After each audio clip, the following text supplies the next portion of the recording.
Hey, good afternoon. I thought I'd do a quick baking demonstration since I asked my friends on Facebook what type of cookies they liked, or what type of cookie I should actually bake this week. So I decided that I would make some cookies for my little demonstration using some of our Pampered Chef products. As you see, I have my different scoop sizes from Pampered Chef. Each scoop will determine, basically the different cooking sizes, cooking times that we're going to be using. I also have my glass mixing bowl that I have from Pampered Chef as well. These are my favorite mixing bowls because I can just do just about anything and everything in these mixing bowls. So strongly recommend them. Encourage people to purchase them. I don't know. It's just one of my favorite things. So just wanted to share this with you. So let me see. So down below, you can kind of see the portion cups that we have from Pampered Chef. I've pre-measured out my ingredients. This is our 2-cup measuring bowl, and these are our 1 cups. Our scoops, as I was mentioning that we have our measuring spoon. I'm going to be using our silicone mitts to grab my stuff out, and then this is our rubber spatula. And then let me turn this back around so that y'all can see. And this is right now one of our seasonal items. This is our double strength vanilla.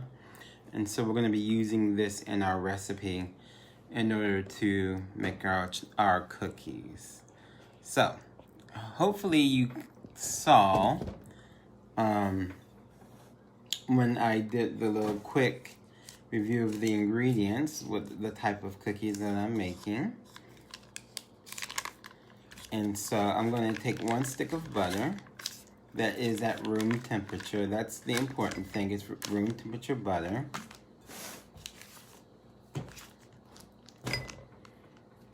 Now, I'm old school. I don't like using mixers, and so typically you won't see me use a mixer unless I'm making items in bulk. So to my room temperature butter, I'm going to add my brown sugar and my granulated sugar. I'm going to mix those like so. Put this towel underneath, and that's going to kind of help hopefully keep my bowl from moving as much. You can damp it. That will help as well.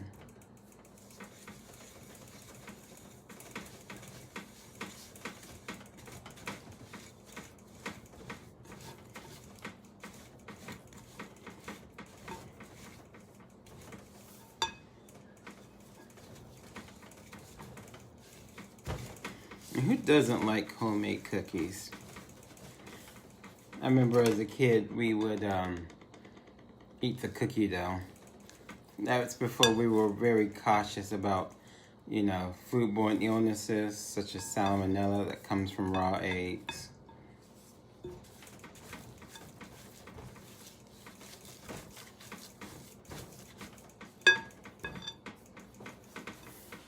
All right, so in my separate bowl, I'm going to crack my egg. I do that because if I get an eggshell in the cookie dough, then I'd have to basically throw everything away. Go ahead and whisk it. Or if the egg is bad. So, it's basically just a good step to take just to prevent things from happening. For those of you who are watching this and you're involved in one of the parties that I'm helping with, you'll notice today I posted a lot of baking items because, again, we do need to feature our baked goods. And so here's a great way that we can feature our baked goods is through the use of our baking demo, right? So I'm going to sift into our mixture now, our sugar flour mixture, flour, so plus salt and baking powder. As we know, our baking powder is our leavening agent. Salt just brings out the flavor in our baked goods.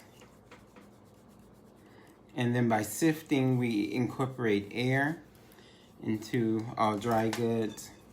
As well, it allows us to mix evenly our dry goods, our salt and our pepper. And I'll tell you what I didn't do was add our vanilla. So I'm going to go ahead and add the vanilla. It's 1 teaspoon of vanilla. And this is our double strength vanilla. So I'm going to go ahead and do that now. Typically, I like to do that after I add my egg. But I think we're safe enough at this stage in the game that I won't mess up our cookie dough.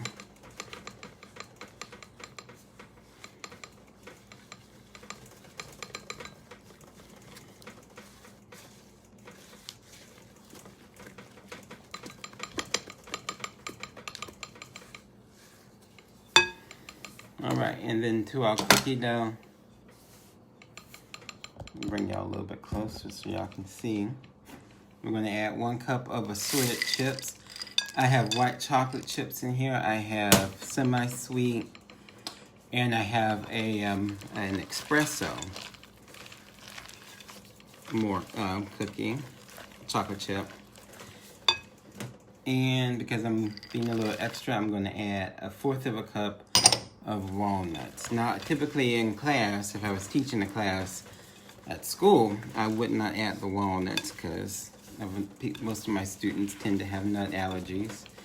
But because these are staying here in Durham at my house, I'm going to add the walnuts. And that's it. You don't really want to overmix your dough. And we're ready to make our cookies. So depending on the size of the cookie that you're going to make, that's going to determine the scoop that you're going to use within your recipe.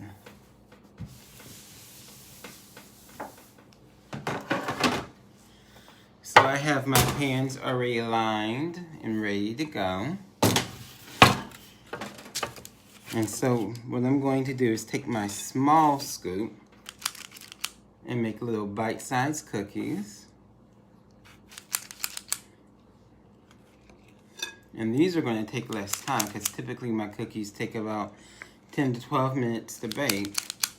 These will take less time because they're smaller.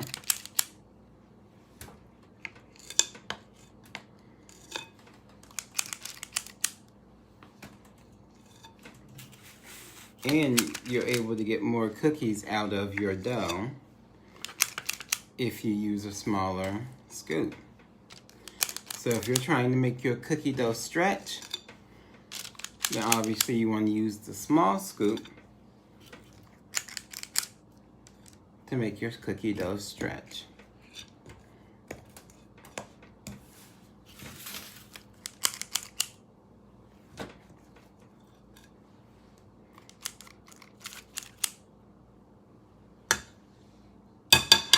Now typically, I'm going to set these off to the side. Typically, I use my medium scoop, which is this one right here, to make my cookies. Because to me, it gives me the perfect cookie size when baking cookies. And I can get 18 cookies using this scoop.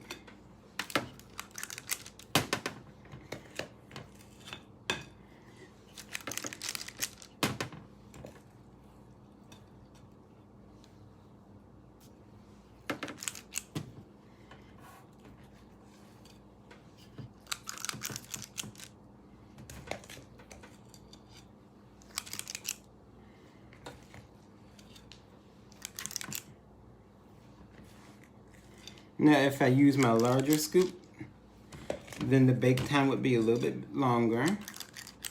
And then obviously I would get less cookies out of my cookie dough. So here we go, ladies and gentlemen. So what I'm going to do at this point is go ahead and put my cookies in the oven. I'll show you what they look like when they're finished. So we have fresh out the oven our baked cookies. And you'll notice I'm using our Pampered Chef cooling rack to cool the cookies. And what I like to do is to put the cookies on the cooling rack themselves. And that way they begin to harden. And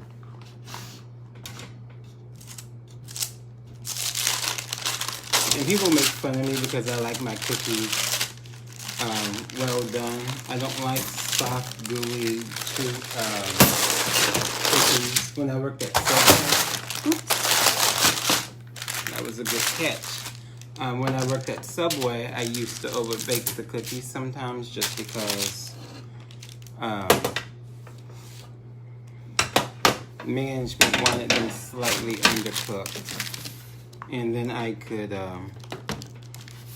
write those off as cook's treat. Alright, so good thing I was thinking on my feet. We're going to fix this and try to get these back up here so that they can properly cool. So yeah, welcome to Pampered Chef. This is the best thing about Pampered Chef now is you don't have to clean your house. You don't have to make it go on, because the demos now, right now, especially during COVID, are virtual. And so when you have the virtual demonstrations, you don't have to do much of anything except see what's going on by your consultant. So I am doing parties still for the month of November. You get like 60% off after you have like guest sales of like $200, and then you get an additional 60% off if your sales go over $650. So just imagine if you had 60% off and you really wanted the air oven or air fryer, and or as you can see in my other background right there, the quick cooker. Just imagine if you had 60% off to purchase those items. And really that's how I did all of my purchasing before I became a consultant. I hosted parties so that I could get the discount. I'm not gonna, there's no shame to my game. But as I said, you know, I mean, Pampered Chef, it's quality, it lasts long. So again, this is our cooling rack that goes with our baked goods. I am just having a hard time keeping my cookies on my cooling rack today. But as I said, if you have any questions, feel free to message me. I want to, you know, help you out with any types of purchases. I'm making a lot of noise, I'm sure. I want to help you out with making some purchases. If you have any purchases that you want to make on Pampered Chef, grab my spatula, my Pampered Chef spatula, and put my other cookies. These are the larger cookies up here, so that they can cool on the cooling rack too. So, all right, well, y'all have a great weekend. I may be back tomorrow with another demonstration. You never know. I know I said earlier this week I felt like biscuits, and now that I have that new handy dandy